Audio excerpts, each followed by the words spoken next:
నమస్తే అండి తెలుగు ప్రజలకు. మనం ఉస్మాన్ యూనివర్సిటీ ఆర్ట్స్ కాలేజ్ దగ్గర ఉన్నాం. ఇదంతా గార్డెన్ మీరు చూడొచ్చు. చాలామంది సాయంత్రం పూట కూర్చోండి సేద తీరుతారు. పెద్ద మొత్తంలో మహిళలు ఉన్నారు, ఇంకా వేరే వేరే వాళ్ళు ఉన్నారు. ఇక్కడ ఆర్ట్స్ కాలేజ్ చూడొచ్చు మీరు. మీకు ఈరోజు ఒక స్పెషల్ ఏంటంటే బళ్ళారి నుంచి మారేష్ అని ఆయన సౌత్ ఇండియా హక్కుల కోసం కొట్లాడతాడు. ఆయన సౌత్ ఇండియా యూత్ అసోసియేషన్ కూడా ఒకటి పెట్టి దానికి ఫౌండరు మారేష్ అని ఇప్పుడే వచ్చిండు, కర్ణాటక నుంచి వచ్చిండు. మారేష్ నమస్తే. ఎందుకు వచ్చినావు అసలు కర్ణాటక నుంచి? కరెక్ట్ చెప్పు సార్. కర్ణాటక నుంచి నేను ఎందుకు ఇటుకు వచ్చినానంటే మన సౌత్లో ఉన్న సమస్యలు, అక్కడ విద్యార్థుల సమస్యలు, అక్కడ పొలిటికల్ సమస్యలు, అక్కడ లోకాల పరిస్థితి వల్ల మన ఏం స్టూడెంట్ యూనియన్స్ ఏమున్నా మన సౌత్లో మనం అంతా గ్యాదర్ అయ్యి మనమంతా ఏం చేయాలి, మన యువకులు ಯಾವ దిక్కులో వెళ్తున్నారు, వాళ్ళ పరిస్థితి ఏమి, వాళ్ళు ఏం చేస్తున్నారు, మనం అంతా ఇప్పుడు ఎడ్యుకేటెడ్ తీసుకున్నాము. నేను నాది బీకామ్ జర్నలిజం అయింది, ఎల్ఎల్బి యూపీఎస్లో మూపించుకొని వాపస్ వచ్చి బీకామ్ జర్నలిజం ఉండదు కదా, నాది బీకామ్ చేసుకొని మళ్ళీ జర్నలిజం. బీకామ్ వేరు జర్నలిజం వేరు. బిఏ జర్నలిజం, బీకామ్ చేసుకొని కంప్లీట్ అయినాక బీకామ్ తర్వాత హంపి యూనివర్సిటీలో కన్నడ విశ్వవిద్యాలయంలో జర్నలిజం చేసుకొని మళ్ళీ నా ప్రొఫెషన్ వచ్చి బ్యాంక్ సెక్టర్.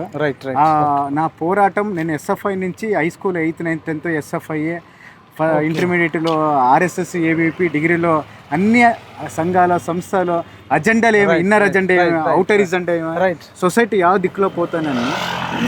ఓకే మరేష్, నాకు అర్థమైంది కాన్సెప్ట్. కానీ ఆర్ట్స్ కాలేజ్ కాడికి ఎందుకు వచ్చినావు? ఆర్ట్స్ కాలేజ్ నేను ఇక్కడ ఎల్ఎల్బి చేయాలా అని ఒక కళ ఉంది. Babasaheb Ambedkar first university LLB చేసింది ఇదే జాగం, ఇదే ప్లేస్. నేనుగానే ఇదే ఈ అంత శ్రేష్టమైన ఈ కాలేజ్లో నేను చదువుకోవాలా. ఈ రోజు వచ్చిన పని ఏమో మా సినిమా ఇండస్ట్రీలో ఏమో శివాజీ గారు అనుసయ్యేది ఏం ప్రాబ్లం ఉంది.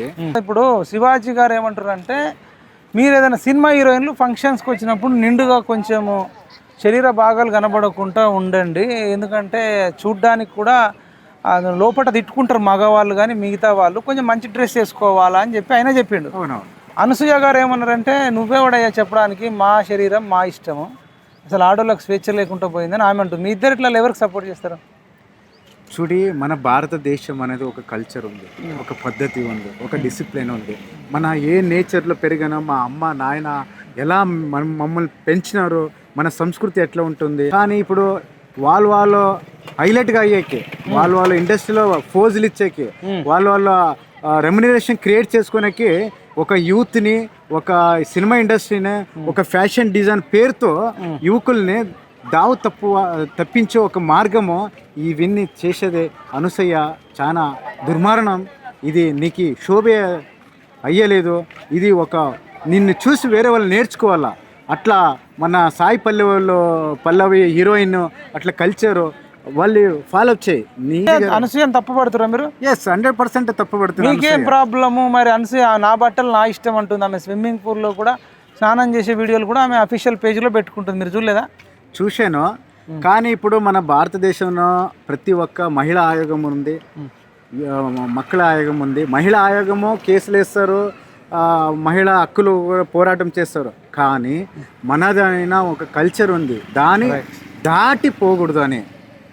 మహిళా ఆయోగం బాబాసాహెబ్ అంబేద్కర్ అందరికీ freedom of fundamental right speeching రాజ్యాంగంలో చెప్పిర్రా, మాకు నచ్చినట్టు వేసుకుంటాం, ఇవే బట్టలు వేసుకోవాలని రాజ్యాంగంలో లేదు కదా అని నాగబాబు అంటుండు కదా.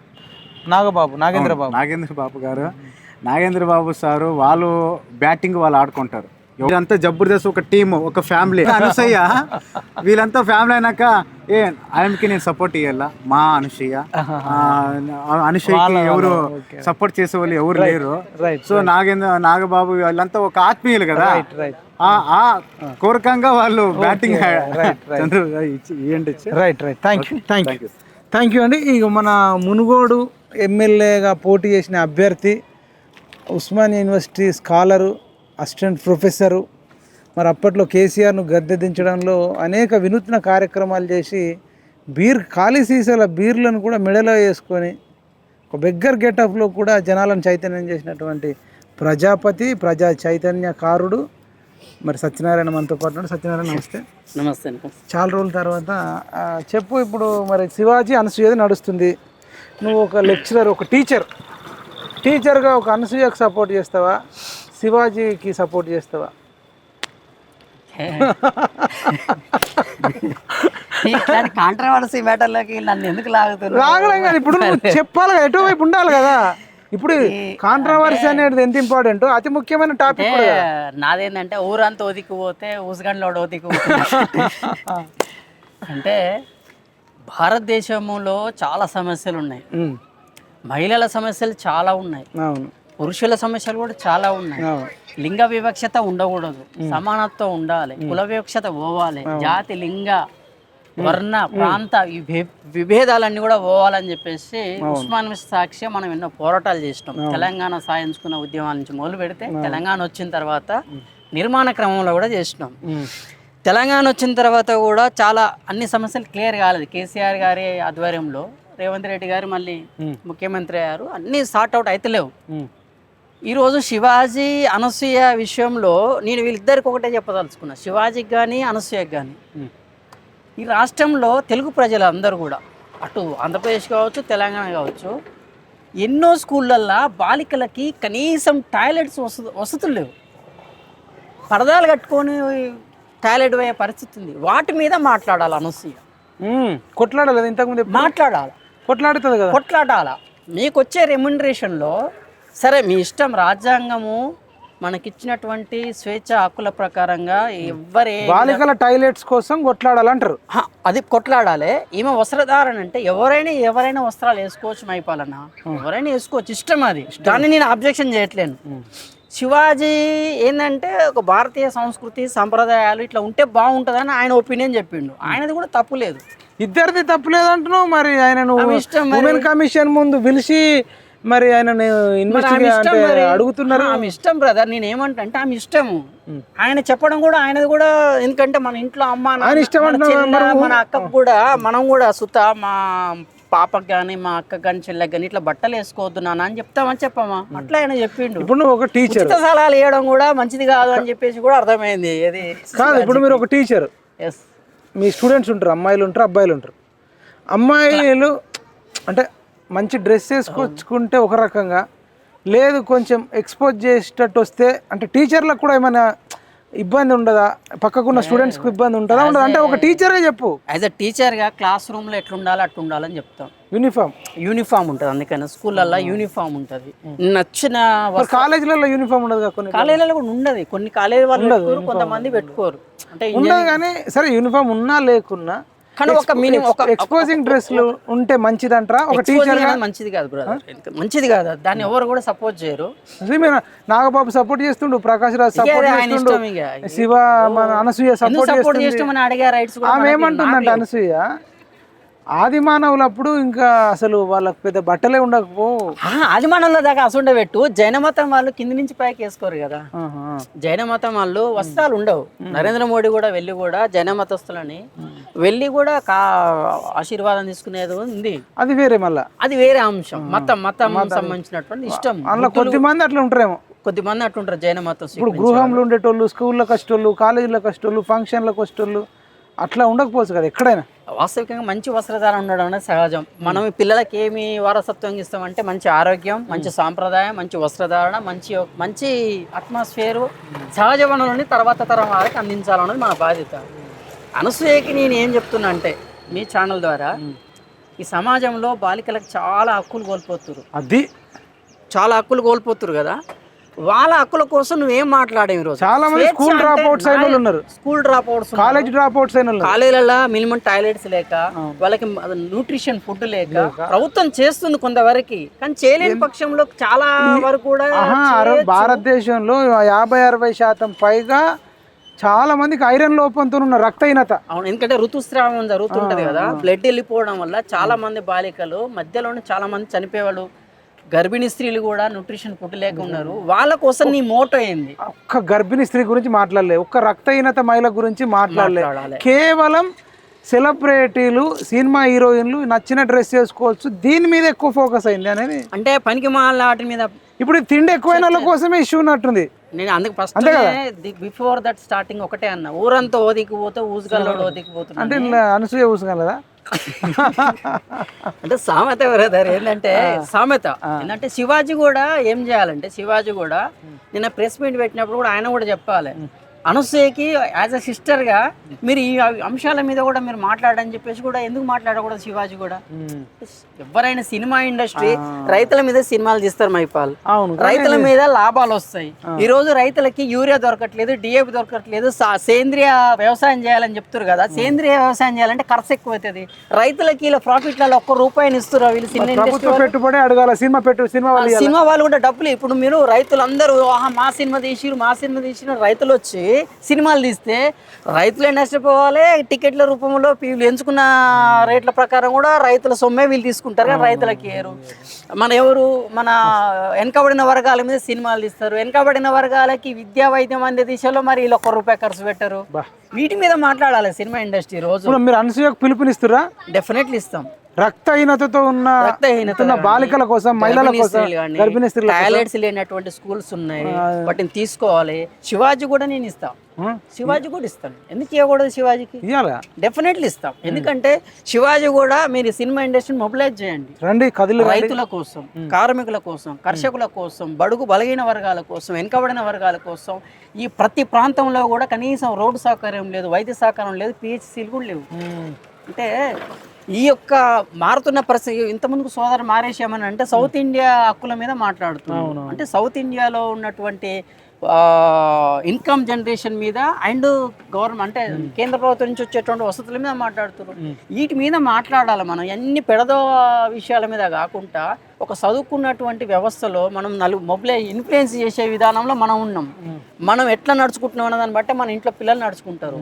అనసూయ కావచ్చు, శివాజీ కావచ్చు, ఎవరైనా. శివాజీ 2 సినిమాలు తీసింది కదా, ఏదో అలా కూడా వాళ్ళ పాప ఎవరినో లవ్ మ్యారేజ్ చేసుకుంటే అలా నిజంగానే సినిమాలో మంగపతి క్యారెక్టర్ అనుకుంటా. మంగపతి సీరియస్ గా అంటే ఆయన క్యారెక్టర్ చేసిన అది కూడా తప్పు. హింసని మనం ప్రేరేపించకూడదు. సో ఏంటంటే అనసూయ అయినా నాగబాబు అయినా మళ్ళీ బయట ఎక్కడ కూడా వచ్చి కష్టాలలో కడలిలో కొట్లాడరు. మనమేమో రైతుల బిడ్డలం, బురదలో తిరిగినాం, మట్టిలో తిరిగినాం, చెప్పులు లేకుండా తిరిగినాం, మనం నడుచుకుంటూ తిరిగినాం. కాదు, ఇంత ఇష్యూ జరుగుతుంటే అనసూయ మళ్ళీ స్విమ్మింగ్ పూల్లో స్నానం చేసి స్విమ్మింగ్ షూట్తో నుండి ఇంత గొడవలు కూడా మళ్ళీ పెట్టింది. కానీ ఇష్టం కాదన్నా, ఇష్టం అన్నా దాన్ని మనం ఏం చేస్తాం? ఎవరి ఇష్టం వాళ్ళది. అంటే ఇట్స్ మై పర్సనల్ ఒపీనియన్. ఆమె ఇష్టం, ఆమె ఎట్లా తిరిగినా కానీ మనకి ఆమె ఇష్టం ఉన్నట్టు తిరగను. కానీ మిగతా వాళ్ళు కూడా తిరగండి అనే లైన్ లో మాట్లాడుతున్నారు. మిగతా వాళ్ళు కూడా తిరగవచ్చు. మీరు ఎవడు చెప్పడానికి మగోళ్ళు ఇంకెన్నేళ్ళు దొక్కుతారు ఆడోళ్ళని మగోళ్ళు అంటారు. అసలు నువ్వు ఒక పురుషుల కోసం ఏదో సంఘం పెట్టినట్టు నువ్వు సంఘం పెట్టినావా? అంటే పురుషులకి అన్యాయం జరుగుతుంది. మంచి పాయింట్ చెప్పినావు. కాదన్నా, నేను చెప్పే ముందు ఒకటి అడుగుతా. నటుడు శివాజీని ఉమెన్ కమిషన్ ముందు నిలబెట్టి ప్రశ్నలు అడిగింది women commission chairman Nerella Sharada. మరి అట్లనే ఒక పురుష కమిషన్ చైర్మన్ ఎందుకు లేదు, అనసూయను ఎందుకు అడగట్లేదని నేను నిన్ను అడుగుతున్నా. 100% నేను తప్ప ఒప్పు అడగాలనా వద్దా? తప్ప ఒప్పని అడగాలి వాస్తవికంగా. నువ్వు ఇదే ఇప్పుడు ఆయన నువ్వేమందుకు ఈ మాట అన్నావు అన్నప్పుడు నువ్వు ఇది ఎందుకు అన్నావు అని చెప్పి ఆమెను కూడా ప్రశ్నించడానికి ఒక పురుష కమిషన్ ఉండాలి. నేను ఇప్పుడు కాదు, 2023లోనే కనీసం 33% మహిళలకు ఎట్ట రిజర్వేషన్ ఉన్నదో కనీసం ఒక నోటిఫికేషన్ వస్తే అందులో 33% పురుషులకు కూడా ఉండాలి అని చెప్పేసి. మంచిది, హక్కు, సమాన హక్కు కదా. ఒక నోటిఫికేషన్ మొత్తం 100 మంది లేడీస్ ఉంటే మరి పురుషులకు హక్కులు మొత్తం వెళ్ళిపోతే ఎట్లా? అంటే పురుషులకు ఉండాలి. ఈ ప్రపంచంలో పురుషులకు అప్పటిదాకా 50-50 చేసేసి అయిపోతుంది కదా. అట్లయినా ఇంకా బెటర్ సమాన ఉండదు కదా. 50% పురుషులకు 50% స్త్రీలకి అని చెప్పేసి మళ్ళీ కొట్టుకట్లాడు ఉండవు. ఏ కొట్లాట ఉండదు కదా. ఒకవేళ లేకుంటే వెనుకున్న వాళ్ళని పట్టుకొస్తారు. అంతే, వెనుకున్న వాళ్ళని వాళ్ళ చదువు వచ్చినా రాకున్నా ఏమున్నా కానీ తర్వాత సంగతి. సరే, అదంతా పక్కన. సరే, ఇప్పుడు ఉమెన్ కమిషన్ కోసం నువ్వేమన్నా పురుషుల కమిషన్ కోసం, మెయిన్ కమిషన్ కోసం నువ్వేమైనా కొట్లాడేది ఉందా? మరి శివాజీ నటుడు ఇప్పుడు బలైనట్టే కదా. ఇప్పుడు తప్పెవరిదన్నా కానబ్బా, ఆయనను స్త్రీ కమిషన్ చైర్మన్ ముందు పిలిచి చేతులు కట్టుకొని అడిగినప్పుడు అంటే ఇప్పుడు ఈమెను అనసూయను ఎందుకు అడగొద్దు అంటున్నా? ఉమెన్ కమిషన్ అంటే ఇట్స్ జడ్జి. అంటే కమిషన్ చైర్మన్లు ఎవరైనా సరే, బీసీ కమిషన్ అయినా, ఎస్సీ కమిషన్ అయినా, ఉమెన్ కమిషన్ అయినా, వాళ్ళు చైర్మన్ ఎవరైతే వాళ్ళు ఉంటారు. జడ్జి హోదా వాళ్ళది. జడ్జి హోదా కనుక నువ్వైనా నేను అసలు కేసు ఎవరు పెట్టిరు? అసలు అట్లా ఎవరు మాట్లాడినా పిలవచ్చా మరి? అట్లా అంటే రోజు వందల మంది సుమోటో కింద ఏమన్నా తీసుకున్నారా మరి? నేను అదే అంటున్నా. మరి నాకైతే తెలియదు. ఇప్పుడు మరి శ్రీరెడ్డి కూడా విపరీతమైన పచ్చి బూతులతోని అనేక వీడియోలు చేసింది ఈ కాంగ్రెస్ గవర్నమెంట్ వచ్చినాక కూడా చూసినాం మనం. అంటే మరి అప్పుడు కావచ్చేమో. అంటే ఓన్లీ ఉమెన్ కమిషన్ పురుషులను మాత్రమే ప్రశ్నిస్తుందా, మహిళలు కూడా బూతులు మాట్లాడినా, మహిళలు వల్గర్గా మాట్లాడినా ప్రశ్నిస్తుందా? నేను అడుగుతున్నా, నాకు తెలియదు. అంటే ఎందుకు ఓన్లీ మగవాళ్ళని అడగడానికైనా ఆడవాళ్ళు ఎన్ని తప్పులైనా చేయొచ్చా అనేది నా క్వశ్చన్. అట్లా ఏముండదు పురుషుల. మరి శ్రీరెడ్డిని ఎందుకు పిలవలే? శ్రీరెడ్డి బూతులు మాట్లాడలేదా? ఒక శ్రీరెడ్డి కాదు మరి అంతేందుకు? మరి ఈయన మీద కంప్లైంట్ చేసింది ఎవరు? మరి ఎవరు? శివాజీ. ఎవరికి తెలియదు, ఎవరికి చేయలేదంటే సుమోటో చేస్తే పేరు రివీల్ అయ్యేది. మరి సాక్షాత్తు తెలంగాణ సీఎం కొడంగల్లో కేటీఆర్ను పట్టుకొని, కేటీఆర్ అంటే నాకు కూడా ఇష్టం ఉండదు, KTR is a corrupted, KTR is a ఒక దుర్మార్గుడు, కానీ ఆయన గురించి మాట్లాడితే అది వేరే చరిత్ర. అయినప్పటికీ కూడా కేటీఆర్ని పట్టుకొని నీ అవ్వ అన్నాడు ఎవరు? రేవంత్ రెడ్డి. మరి ఇప్పుడు ఈమె నేరెళ్ళ శారద గారు ఉమెన్ కమిషన్ చైర్పర్సన్ శివాజీని కూర్చుండబెట్టి ప్రశ్నలు అడిగినట్టు యనుమల రేవంత్ రెడ్డిని ఎందుకు కూర్చుండబెట్టి అడగలేదు? సీఎంకి ఒక రూలు, నటుడికి ఒక రూలు అని నేను నిన్ను అడుగుతున్నా, ఒక టీచర్గా చెప్పు.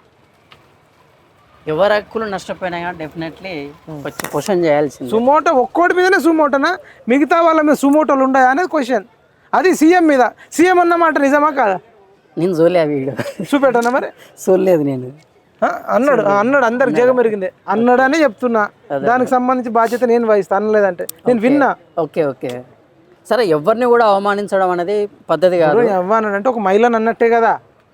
మహిళనే అన్నప్పుడు, మహిళా కమిషన్ అన్నప్పుడు నటుడిని అంటే మీ అబ్జెక్షన్ ఏంటంటే ఒక మహిళను అన్నప్పుడు ఉమెన్ కమిషన్ ప్రశ్నించినప్పుడు సీఎం ఎందుకు ప్రశ్నించకూడదు అని చెప్పేసి.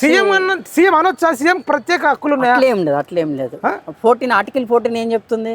All are equal before law. మరి ఇప్పుడు మరి నేరెళ్ళ శారద గారి ముందు ఆల్ ఆర్ ఈక్వల్ కాదు కదా, సీఎం వేరే ఉంది. ఈయన మీద సుమోటో తీసుకుంటే ఆయన మీద ఎందుకు సుమోటో తీసుకోవాలి? మీరు ఒక టీచర్గా ఇప్పుడు అడగాల్సిన బాధ్యత. ఇది పెద్ద ఇష్యూ. మీరు సౌత్ ఇండియా హక్కులు అంటారు, ఈ హక్కులు ఫస్ట్ అయిపోయినాకనే సౌత్ ఇండియా హక్కులు.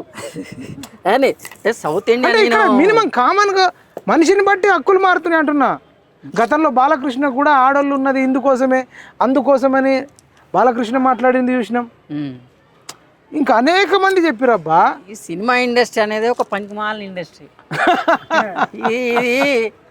ఇది పనికిమాలేది. దీంతో అతకమా పుత్తకమా ఏం ఆరేది లేదు, ఎండేది లేదు. అంతేందుకు అప్పట్లో కౌశిక్ రెడ్డి ఒక గవర్నర్ ను పట్టుకొని, గవర్నర్ మన తమిళనాడు తమిళసాయి అప్పుడున్న తమిళసాయి గవర్నర్ ను పట్టుకొని నోటుకు వచ్చినట్టు వాగిండు. మన నోటుతో కూడా చెప్పలేం. అవును, అంటే ఒక గవర్నర్నే అన్నాడు. అవును, ఈయన ప్రథమ పౌరులు. ఇట్లనే ఇంకా బీఆర్ఎస్ వాళ్ళు అన్నారు, కాంగ్రెస్ వాళ్ళు అన్నారు, చాలా మంది మహిళలను కించపరిచిన వాళ్ళు ఉన్నారు. మరి వాళ్ళెవరిని కాకుండా ఈ శివాజీనే పట్టుకుపోయి అడగడం ఏంది అనేది పోతే పురుషుల నుంచి సినిమా ఇండస్ట్రీలో వాళ్ళ వడక శివాజీ వెనకాల ఏదో కుట్రలు నడుస్తున్నాయని చెప్పేసి చూస్తుండే నిన్న. అది ఎవరో మిత్రులు చూపిస్తే శివాజీ అంటే పడక దీన్ని ఏదో వాళ్ళు కంపు చేసుకుందే తప్ప వాస్తవంగా మన మేడిపల్లి వెళ్ళినట మంచి భర్త భార్య పేరు పూర్ణిమ. ఆయన రోజు కష్టపడి ఒక ఇల్లు కట్టించి పని చేసుకొస్తే ఈమె 35-36 ఏళ్ళు ఉంటాయి, ఒక 22-23 ఏళ్ళ పోరని పట్టుకొని వాడుతని అంటే ఇద్దరు కలిసి వీళ్ళ ఆనందం కోసం మొగన్ని చంపేసారు. మరి ఇక్కడ ఉమెన్ కమిషన్ ఎక్కడ? హస్బెండ్ చంపేసింది. చాలా జరిగినాయి కదా. మరి అంటే ఇప్పుడు చాలా కాదన్నా అడిగేది ఇప్పుడు కమిషన్ రావాలి. ఉమెన్ కమిషన్ అసలు ఉమెన్ కమిషన్ అన్న ప్రశ్నించాలి, లేదంటే మెన్ కమిషన్ అని ఉండాలి కదా. అంటే ఉమెన్ కమిషన్ ఓన్లీ మగవాళ్ళనే ప్రశ్నిస్తుందా, ఆడవాళ్ళని తప్పు చేస్తే ప్రశ్నించదా అనేది ఇప్పుడు $1 మిలియన్ క్వశ్చన్. ఇప్పుడు అంటే పురుషుల కోసం పురుషులకు కష్టం వస్తే ఎక్కడికి పోవాలి? పురుషుల కష్టం వచ్చినా ఎవరి కష్టం వచ్చినా కోర్టులు ఉన్నాయి. మరి ఇప్పుడు ఇక్కడ లేవా కోర్టులు? ఇక్కడ కోర్టులు లేవా? అట్లా కోర్టులో ఉమెన్ మెన్ అని సపరేట్ ఏం లేదు. ఎవరికి అన్యాయం జరిగినా కానీ ఇప్పుడు ఆల్రెడీ మరి ఇక్కడ కోర్టు లేదా అంటున్నా. నటుడు శివాజీ విషయంలో కూడా ఎవరైనా కేసు పెట్టవచ్చు అంటే స్పెషల్ కమిషన్స్.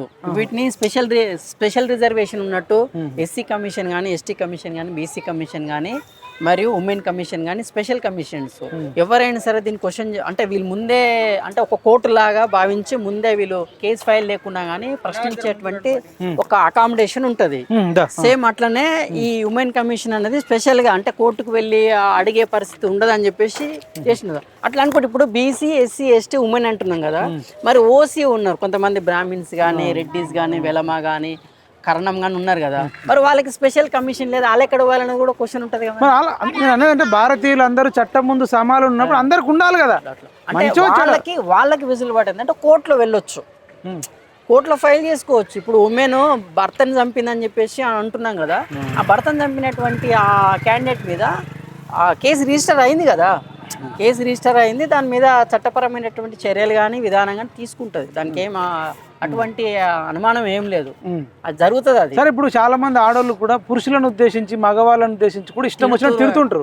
మరి ఆ సందర్భంలో వాళ్ళని విచారించాల్సిన బాధ్యత మరి ఎవరిపైన ఉంటుంది? మహిళా కమిషన్ పైన. అసలు మహిళా కమిషన్ ఏ ఒక్క స్త్రీని కూడా నేను ఇట్లా శివాజీని పిలిచి ప్రశ్నించినట్టు ఏదైనా మహిళా కమిషన్ అనేది ఓన్లీ పురుషులను ప్రశ్నించడానికేనా? మహిళలు తప్పు చేస్తే కూడా మహిళల్ని ప్రశ్నించడానికనే నా క్వశ్చన్. ప్రశ్నించాలి. మరి ఇప్పటిదాకా ఎక్కడన్నా ప్రశ్నించే దాఖలునే? ఇప్పుడు ఇంకోటి ఏంటంటే మగవాళ్ళు మన దాన్ని ఏమంటారు అంటే బోలా మనుషులు, బోలా శంకరులు లెక్క ఎవరైనా తిట్టినా కానీ పడతాం మనం. పడతావా పడవా? జనరల్గా జెంట్స్ మనం ఎన్నైనా పడతాం, జనరల్గా ఒకటే మైపాలు కాదబ్బా. ఇప్పుడు అమాయకమైనటువంటి భర్తలు పెళ్ళాల చేత నలిగిపోయిన వాళ్ళు ఎంతో మంది ఉన్నారు. ఇంకొకటి మగవాళ్ళని కూడా మోసం చేసిన ఆడవాళ్ళు కూడా ఉన్నారు, లవ్ పేరు మీద వాడుకొని. నాకు తెలిసిన జాబ్ వచ్చినాక చదివిపించారు వీళ్ళే, చదివిపించి అంటే గరీబ్ ఆమె అని చెప్పి కోచింగ్ ఇప్పించి చదివిపించి డబ్బులు ఇచ్చి అన్ని చేయించినాక నిన్నే పెళ్లి చేసుకుంటా అని చెప్పి జాబ్ వచ్చినాక వేరే వాళ్ళని పెళ్లి చేసుకుని ఊఆరి అన్న వాళ్ళు కూడా ఉన్నారు.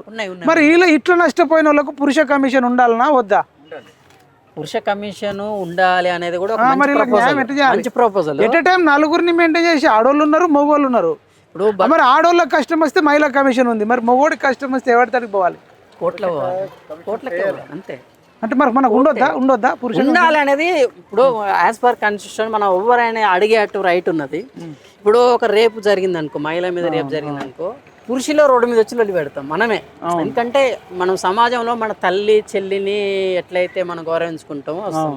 కానీ ఒక మగ భర్తను చనిపోయినప్పుడు ఏ ఒక్క మహిళ వచ్చి కూడా రారు అంటే ఆ బోలాతానం మరి పురుషులేదు. మరి ఏం చేస్తాం? ఇప్పుడు ప్రియాంక రెడ్డి ఇష్యూ జరిగినప్పుడు అన్ని ఎన్కౌంటర్ చేయాలని వేల మంది వచ్చారు, లక్షల మంది వచ్చారు. ఇప్పుడు పూర్ణిమని ఎన్కౌంటర్ చేయాలని ఒక్కరని వచ్చారు? పురుషులే రారు, పురుషులే రారు అంటున్నా నేను. ఇదేం లోకం, పురుషులే రారు. నాకెందుకో స్త్రీ వివక్షత ఉన్నట్టు అనిపిస్తలే, పురుష వివక్షత ఉన్నట్టు అనిపిస్తుంది. పురుష వివక్షత, పురుషుల కోసం పురుషులే రారు. ఎప్పుడైనా వెనకబడిన వర్గాల వారు ఎప్పుడు కూడా హక్కుల కోసం రోడ్డు మీద రావట్లేదు. పురుషులు కూడా వెనకబడ్డ వర్గమే. ఇప్పుడు అనసూయ ఇన్ని రెచ్చగొట్టే మాటలు మాట్లాడుతుంటే ఆమె జబర్దస్త్లో అనేక సార్లు డబుల్ మీనింగ్ మాట్లాడుతూ మందు తాగితేనే కిక్ వస్తుందా, నన్ను చూస్తే కిక్ రాదని ఇట్లా తిప్పుకుంటా వీడియోలు కూడా ఉన్నాయి. అంటే నువ్వు చూడు కావాలంటే అన్నాయిలే అనేకమైన డబుల్ మీనింగ్ డైలాగులు. జబర్దస్త్ వల్ల అనసూయ వల్ల కొన్ని లక్షల మంది పిల్లలు నష్టపోయి ఉన్నారు. ఈ డ్రెస్ చూసి నాకు ఇదే డ్రెస్ కావాలా అని చెప్పి తల్లిదండ్రులు ఎంబటవాడి అదే డ్రెస్ కోసం ఇబ్బందులకు గురి చేసిన రోజుల్లో బాధపడ్డోళ్ళు ఎంతో మంది ఉన్నారు కదా. మనం చూస్తలేము. నాకు కంప్లైంట్ చేయడానికి నేను పురుష కమిషన్ చైర్మన్, వీటి చూస్తుంటాం వింటుంటాం కదా. వాస్తవంగా ఇన్ఫ్లుయెన్స్ ఉంటుందిలే. వాస్తవంగా సినిమా ఇండస్ట్రీ, సినిమాది కానీ టీవీది కానీ రెండు. పుష్ప సినిమా కూడా డైలాగులు పిల్లలు కొట్టడం, వాళ్ళ లెక్క చేయడం, అంటే సినిమా ఇండస్ట్రీ గురించి మాట్లాడుకోవడం అనేది ఒక వృధా ప్రయాస బ్రదర్. సినిమా ఇండస్ట్రీ అని కదా అబ్బాయి, ప్రతిదీ సినిమా ఇండస్ట్రీలో వాళ్ళు మాట్లాడుకోవడం, డిస్కషన్ కూడా మాట్లాడకూడదు. వాళ్ళ ఎఫెక్ట్. నువ్వు అమాయకుడివి కానీ మొన్న పుష్ప సినిమా జరిగినప్పుడు ఒక 6 ఏళ్ళ అబ్బాయి బలవంతం చేసి నాకు అల్లు అర్జున్ సినిమా కావాలని వాళ్ళ అమ్మని ఒత్తిడి తీసుకోపోతేనే పోయింది. అంటే సినిమా ఇండస్ట్రీ 6 ఏళ్ళ పిల్లగాడి మీద కూడా ఉంది. అవును, హిందూ పేపర్లో చూసిన అప్పవరడే నేను చెప్పేసి ఆ పిల్లగాడి ఇబ్బంది వల్ల తల్లి పోతే తల్లి చచ్చిపోయింది. తల్లి చనిపోయింది. ఆ పోరాడు కూడా ఇప్పుడు సమ్ క్రిటికల్ పొజిషన్ అని చూసిన. అంటే సినిమాల ఎఫెక్ట్ ఉన్నంతగా టీవీలో ఎఫెక్ట్ ఉన్నంతగా దేని ఎఫెక్ట్ ఉండదు. బిగ్ బాస్ షో కూడా, బిగ్ బాస్ వల్ల కూడా ఎంత మంది ఇన్ఫ్లుయెన్స్ అవుతుంది వాస్తవికంగా. అంటే నేను ఒకటే లైన్ చెప్తున్నా, స్టార్టింగ్ నుంచి కూడా ఒకటే మాట. సినిమా ఇండస్ట్రీ గురించి కానీ సినిమా ఇండస్ట్రీలో పనిచేసే వాళ్ళ గురించి మాట్లాడడం అనేది వృధా ప్రయాస. మరి వృధా ప్రయాస అంటే వాళ్ళు ఇంకా రెచ్చిపోతారు. అసలు ఆ సినిమాలో చూడకుండా వెళ్ళిపోతుంది కదా. మరి అబ్బో మనం ఆపగలుగుతామా? సినిమాలో సార్ అట్లన్నా పిలుపుని సినిమాలు చూడకుండా అంటే అసలు సినిమాలే తయారు కాకుండా అసలు ఈ తెలంగాణ రాష్ట్రం కానీ ఈ భారతీయులు కానీ అసలు ఈ దరిద్రపు కొట్టు సినిమాలు అన్నిటినీ కూడా మేము బ్యాన్ చేసి పడేస్తున్నామని ఈ రకమైన ఉద్యమం చేస్తే ఇంకా బెటర్ కదా. ప్రభుత్వం తీసుకోవాలి డిసిషన్. ఒకవేళ సినిమా తీసినా నీట్గా పద్ధతిగా ఏదైనా మెసేజ్ మంచిగా ఉంటే రామారావు సినిమాలు అట్లా ఏదైనా ఉపయోగపడే సినిమాలు అది కూడా పర్మిషన్ ప్రభుత్వాల పర్మిషన్ తీసుకొని ప్రభుత్వం నుండి ఆ సీఎంకు చూపెట్టాలి ఆ సినిమా. అవును, ఆ క్యాబినెట్ మంత్రులకు చూపెట్టాలి. అప్పుడే సినిమా రిలీజ్ చేయాలి. ఎవడు పడితే వాడు వస్తున్నాడు, ఎట్లాంటి వల్గర్ సినిమాలు వస్తున్నాయి, వల్గర్ బూతులు. అంటే వీటి మీద ప్రక్షాళన జరగాల్సిన అవసరం అయితే అవసరమా? మన దేశాన్ని మనమే నాశనం చేసుకుంటున్నాం. మన పాకిస్తాన్ వాడు కన్నా చైనా కంటే ఈ సినిమాలు ఉండి వల్గర్ సినిమాలు తీసుకోవాలి ఎక్కువ డేంజర్గా మనుషుల బ్రెయిన్ కూడా వాచ్ చేసి కథం చేస్తారు. వాస్తవికంగా చెప్పాలంటే ప్రక్షాళన జరగాలి. మనం కోరుకునేది ఏంటంటే ఆలోచన విధానంలో కూడా మార్పులు రావాలి, ప్రక్షాళన జరగాలి. ఎవరు ఏం మాట్లాడుతున్నాం, ఒక సాటి మహిళ పట్ల మనం కానీ సాటి పురుషుని పట్ల కూడా మనం కూడా మన ఇంట్లో బ్రదర్ని ఇట్నే తిట్టుకుంటామా, మన బ్రదర్ సలహా చేస్తే మనం కూడా ఇట్నే చేసుకుంటామా అని చెప్పేసి ఆలోచించాలి. ఎనీవే సమాజంలో చాలా సమస్యలు ఉన్నాయి, మాట్లాడండి.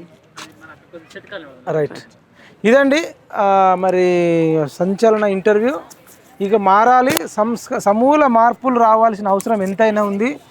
చూస్తుంటే ఇక దొంగకే నోరెక్కువ అన్నట్టు ఇలా మరి వాళ్ళే ఇంకెక్కువ నోరు పెంచుతున్నారు. మంచోళ్ళు మౌనంగా ఉంటే సమాజానికి చేటు.